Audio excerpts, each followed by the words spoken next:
Buenas tardes, buenas noches para todos ustedes, hermanos y hermanas. Una semana más con este programa semanal de una liturgia para la vida. Les habla el Padre Víctor Anguiano de la Diócesis de San Cristóbal, en San Cristóbal de las Casas. Algunas de las ocasiones me han llegado a preguntar acerca de este evangelio que escuchamos ayer en Lucas 12, 49, 53. Y la interrogación es que en esta parte del evangelio se nos dice: no he venido a traer la paz, sino la división. De ahora en adelante, de 5 que haya en una familia, estarán divididos 3 contra 2 y 2 contra 3. Estará dividido el padre contra el hijo contra el padre, la madre contra la hija contra la madre, la suegra contra la nuera y la nuera contra la suegra. Es un evangelio precisamente que nos admira en la boca del Señor con estas palabras. Pero se tiene que entender con los primeros versículos de este evangelio. Y dice así: he venido a traer fuego a la tierra, y cuánto desearía que ya estuviera ardiendo. Tengo que recibir un bautismo, y cómo me angustia mientras llega. ¿Qué entendemos o qué se entiende en las Sagradas Escrituras? Primeramente, fuego. He venido a traer fuego a la tierra. Y recordemos en el Sinaí, cuando precisamente están, por un lado, esos truenos, por otro lado, fuego, pero también en Moisés, más claramente en la zarza, que ardía, y sale la voz de la zarza: descálzate, porque el lugar que pisas es santo. Fuego quiere darnos a entender la presencia de Dios o no presencia. También recordemos en Pentecostés las llamas que bajan en cada uno de los apóstoles y discípulos. También muy clásicamente la podemos ver nosotros, esa llama en San Judas Tadeo, imagen recientemente venerada, que quiere significar esa presencia de Dios. He venido a traer fuego a la tierra, y cuánto desearía que ya estuviera ardiendo. Segunda parte: tengo que recibir un bautismo. Y cómo me angustio mientras llega. Recordemos las primeras comunidades. que el bautismo de agua era después de 3 años de haber aprendido como vivido la enseñanza de los apóstoles. Y después de este aprendizaje, que se llamaba en aquel entonces, y quizás ahora lo oímos entre nosotros, el catecumenado, los catecúmenos, que era ese periodo que se abría con el miércoles de ceniza, que solamente hoy nos queda esa seña de penitencia. Y allí se iniciaba este proceso de enseñanza, de interiorización y de vida en aquel próximo bautizado. Pero no se nos olvide también las persecuciones en aquellos primeros años, y muchos y muchas de ellos no alcanzaban a recibir el bautismo de agua por estos 3 años que comento. Y les llegaba la persecución, les llegaba el martirio, y era que se admitía el bautismo de sangre. Bautismo de sangre que ahora nos dice el Señor: cuánto me angustia mientras llega la crucifixión. Ahora, regresémonos a la primera lectura, donde precisamente hay un paralelismo con el profeta Jeremías, con el Señor Jesús cuando es presentado al Sanedrín. Y a la vez, el Sanedrín empuja a Pilato a dar la sentencia de muerte. Y aquí se nos presenta a el rey Sedecías, que dice: a estos tales lo tienen ya en sus manos a Jeremías. Y el rey no puede hacer nada contra ustedes. Lo tomaron, lo descolgaron con cuerdas al pozo del príncipe Melquiades. Y aquí tenemos a un etíope, a uno no judío, a uno que no sabía de leyes o de la Torá o de lo de Dios. Y le dice al rey: Señor, está mal lo que estos hombres hicieron a Jeremías, arrojándolo al pozo, donde va a morir de hambre. Haremos un espacio y regresamos.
Continuamos en este siguiente segmento de una liturgia para la vida.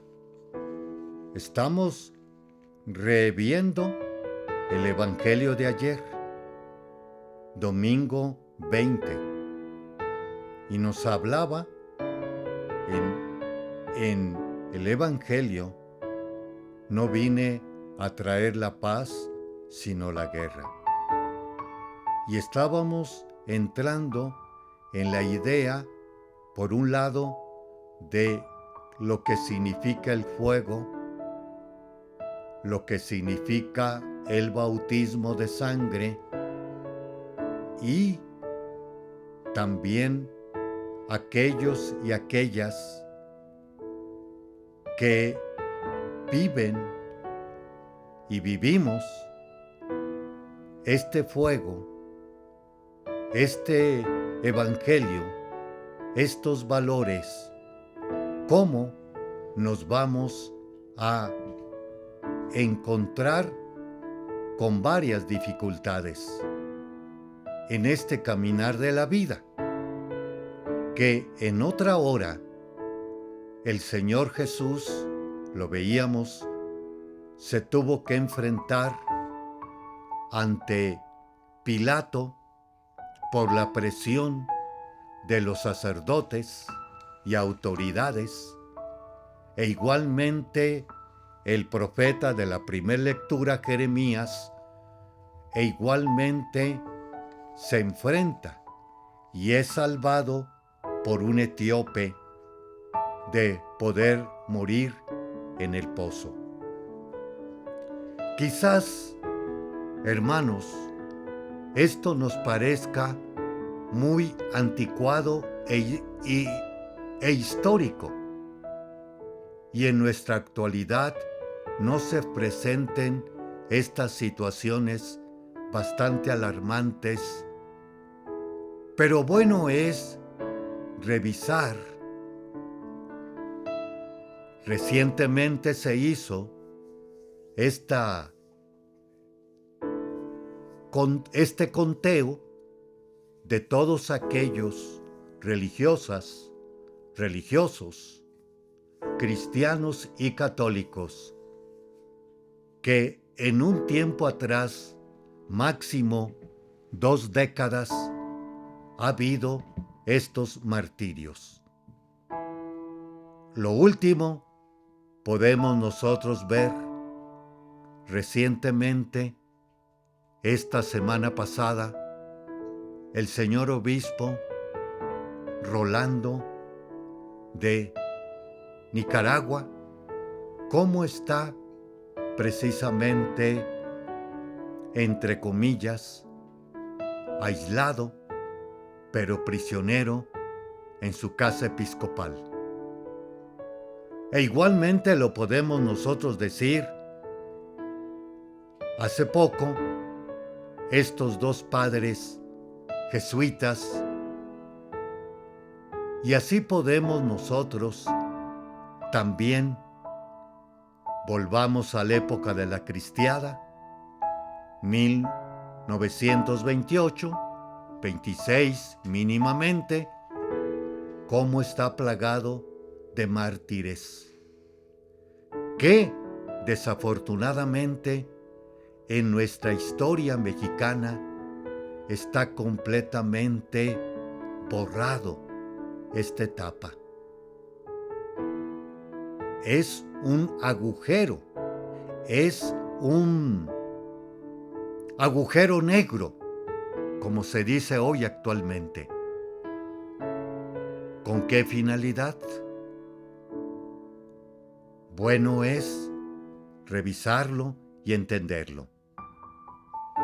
Y aquí podemos nosotros ya entender la parte tercera o cuarta, como veíamos del Evangelio de Lucas.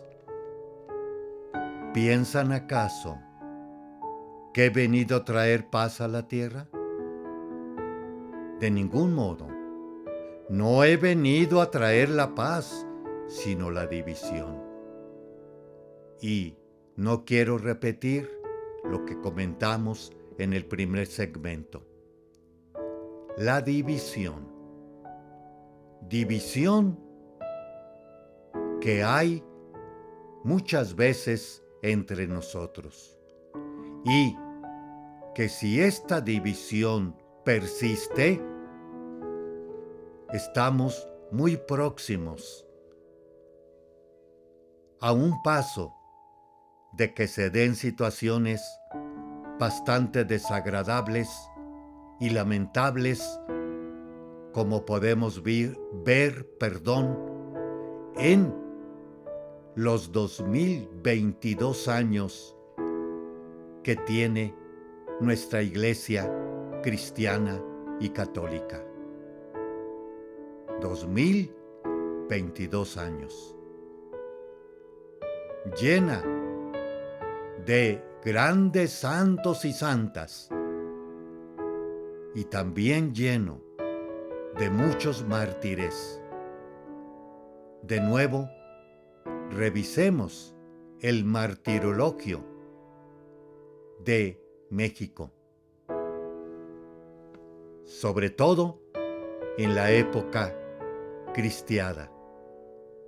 Pero también no se nos olvide que todavía, como el señor obispo Monseñor Orlando de Nicaragua, hay algunos y algunas que están padeciendo precisamente prisión por llevar adelante este fuego que muchas de las ocasiones termina con el bautismo de sangre. Haremos otro espacio y regresamos en unos momentos. Le esperamos.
Continuamos con este siguiente segmento de una liturgia para la vida.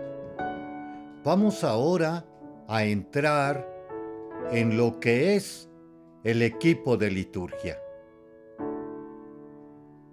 Cristo es el sumo y único sacerdote, celebrante, que actúa y se hace presente por medio del signo fundamental en toda acción litúrgica. La asamblea celebrante es un pueblo de bautizados que ejercen su sacerdocio bautismal. Aquí no se nos olvide que todo bautizado lo resalta bastante el Vaticano II en su constitución Sacrosanctum Concilium, de todo bautizado es Cristo, sacerdote, profeta y rey. Claro, hay que ver el sacerdocio en Cristo, el profeta del Antiguo Testamento y el profetismo, y rey a la manera de Cristo, no a la manera humana. Y todo bautizado hace lo que conocemos como iglesia. Pero se entendería mejor cuando decimos el nuevo pueblo de Dios o el pueblo santo. Recordemos aquel canto, pueblo de reyes, asamblea santa, pueblo sacerdotal.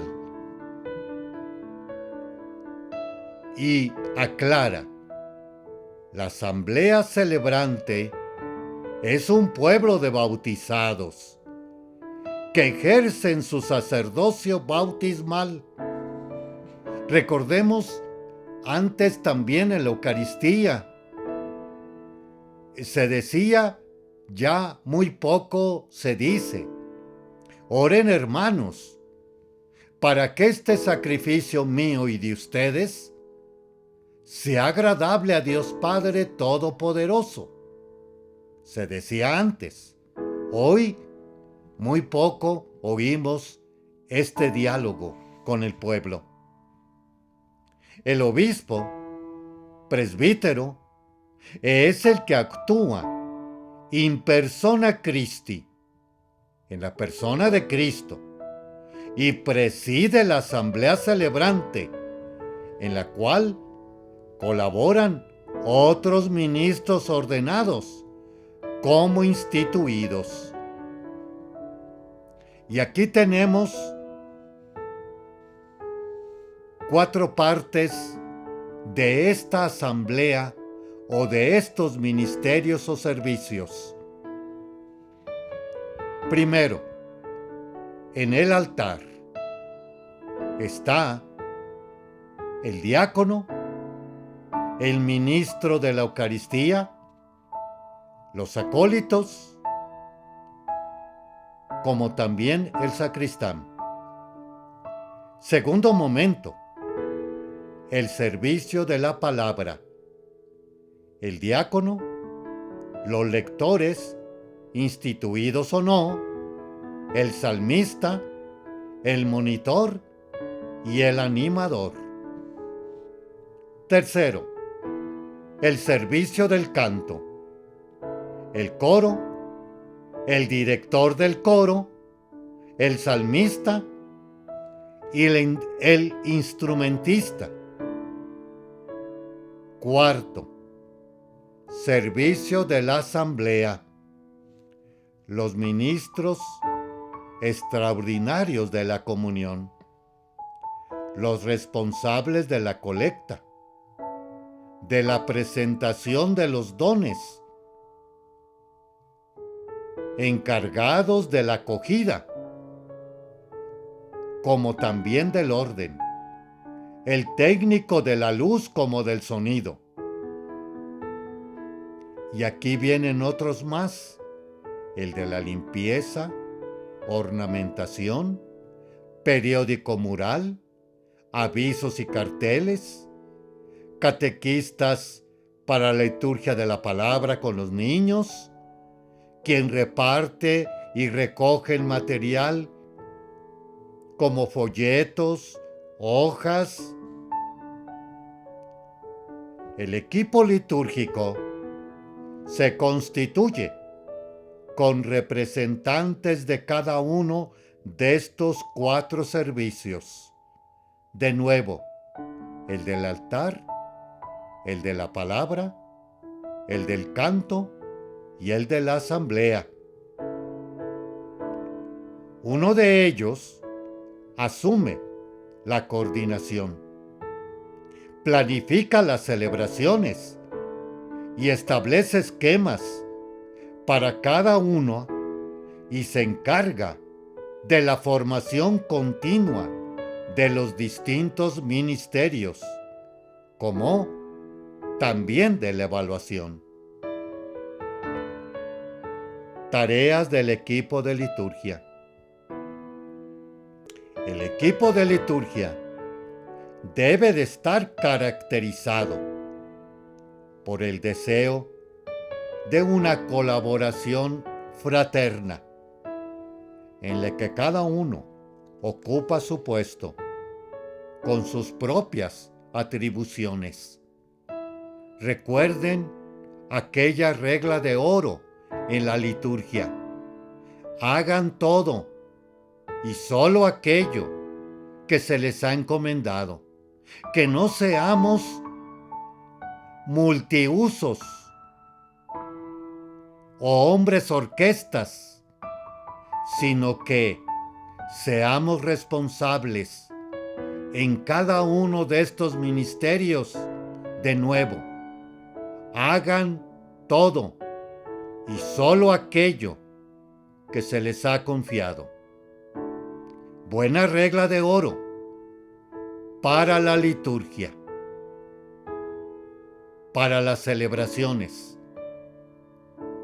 Haremos un pequeño espacio y regresamos.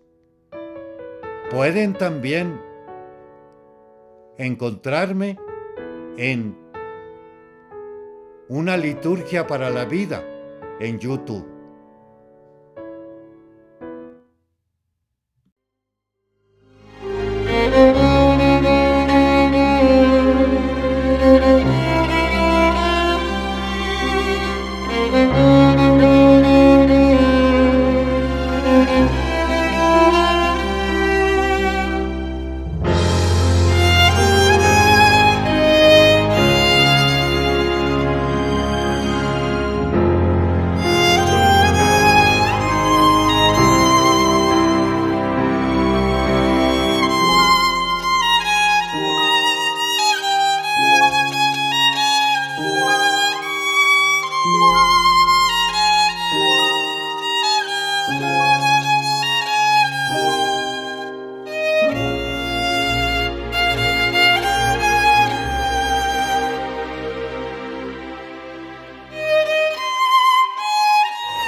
Continuamos con este siguiente segmento.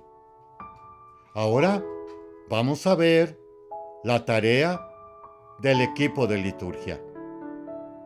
El equipo debe de estar caracterizado, primero, el deseo de una colaboración fraterna, en la que cada uno se ocupa de su puesto, con sus propias atribuciones. Hablábamos en el segmento pasado de la regla de oro. Hagan todo y solo aquello que se les ha encomendado. Número 2. La preocupación porque se escuchen las voces de la asamblea. No se trata de inventar la liturgia, sino de darle plenitud y hacerla nuestra, y a darle una coherencia significativa. Esto no es tan difícil como se cree. Ojo en esto, que se escuche la voz de la asamblea.